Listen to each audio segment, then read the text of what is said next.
అయితే ఇన్ఫోసిస్ చేస్తున్న research R&D దేని మీదో తెలుసా? AI and machine learning, block chain, cyber security, 5G and network automation, cloud automation. Basically వీళ్ళకి ఎవరైతే వెండర్స్ ఉంటారో, అంటే వీళ్ళు ఏ కంపెనీస్ దగ్గర నుంచి అయితే ఇలాంటి పనులు తెచ్చుకుంటారో వాళ్ళకి ఎటువంటి ఇబ్బంది వచ్చినా వీళ్ళ దగ్గర ఉండే R&D డేటాని వాడుకొని ఆ ప్రాబ్లమ్ని సాల్వ్ చేస్తారు. సో కొత్తగా వీళ్ళు కంట్రిబ్యూట్ చేస్తుంది ఏం లేదు, ఎందుకంటే వీళ్ళ వాల్యూ నేను ఇందాక చెప్పాను కదా, 6 లక్షల కోట్లలో వీళ్ళు R&Dకి ఇస్తున్న డబ్బులు ఎంతో తెలుసా? కేవలం 8 నుంచి 900 కోట్లు మాత్రమే. ఇదే సార్ కంపేర్ చేస్తున్న America or China 40 to 50% of companies budget R&Dలో పెడతారు. R&D అంటే ఏం స్పెషల్గా ఉండదు, ఏదో ఒక థాట్ని. ఫర్ ఎగ్జాంపుల్, నేను ఈ వాచ్ రైట్ తిరిగే బదులు లెఫ్ట్లో తిరిగితే ఎలా ఉంటుంది అని ఆలోచించాను అనుకో. దీని మీద నాకు టీం ఇచ్చి నువ్వు రీసెర్చ్ చేయి, దీన్ని డెవలప్ చేయి, ఇది నిజంగా వర్కౌట్ అవుద్దా అనే దానికి ఆపర్చునిటీ ఇస్తారు చూడండి, అదే R&D అంటే.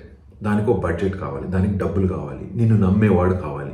ఈజీలీ అండర్స్టాండబుల్ లాంగ్వేజ్లో సినిమాల్లో ఎక్కువ R&D జరుగుతుంటుంది మన దగ్గర. ఎందుకంటే cinema is like a continuous R&D department. కొత్త కొత్త స్క్రిప్ట్స్ వింటూ ఉంటారు, కొత్త కొత్త ప్రొడ్యూసర్స్ వస్తుంటారు. ఆఫ్ కోర్స్ చాలా మటుకు ఫెయిల్ అవుతుంది. సో వీళ్ళు ఏదైతే R&D చేస్తారో ఇది కేవలం ఒక కంపెనీకి వచ్చే ప్రాబ్లమ్స్ సాల్వ్ చేస్తుంది, కొత్తగా ఇన్నోవేటివ్ స్టైల్లో ఉండదు. అందుకే మన దగ్గర గూగుల్ లేదు. మన డేటా అంతా తీసుకుపోయి @gmail.com అని పెడుతున్నాం కదా, అది గూగుల్ దగ్గర ఉంటుంది. డేటా అంటే ఏంటనుకుంటున్నారు? మీ ఫోన్ నెంబరే కాదు, మీ ఫోన్ నెంబర్తో అటాచ్ అయిన పాన్ కార్డు, ఆధార్ కార్డు, మీ బ్యాంక్ డీటెయిల్స్, మీ ఫొటోస్, మీ లైబ్రరీ మొత్తం యాక్సెస్ అంతా ఇచ్చేస్తాం కదా, అది వాడు స్టోర్ చేసి పెట్టుకుంటాడు.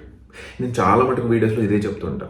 సో మీ డేటాని ఎప్పుడైనా ఎవరైనా యాక్సెస్ చేసి మీకు ఎలాంటి విషయాలంటే ఇష్టం, మీరు ఎలాంటి ఫుడ్ తినడం ఇష్టపడతారు, మీరు ఎలాంటి బట్టలు వేసుకోవడం ఇష్టపడతారు, ఇదంతా ఆ డేటాను అమ్ముకోవడానికి వాళ్ళ దగ్గర పెట్టుకుంటారు. ఇదే వెస్ట్ అయితే ఏ ప్రోడక్ట్ అనుకున్నా కానీ దాని మీద R&D జరుగుతుంది, ఇన్వెస్ట్మెంట్స్ అయితే ఆ ప్రోడక్ట్ వర్కౌట్ అయ్యేదాకా మనకు తెలియదు. అందుకే 50% రిస్క్ ఎక్కువ ఉంటుంది R&Dలో.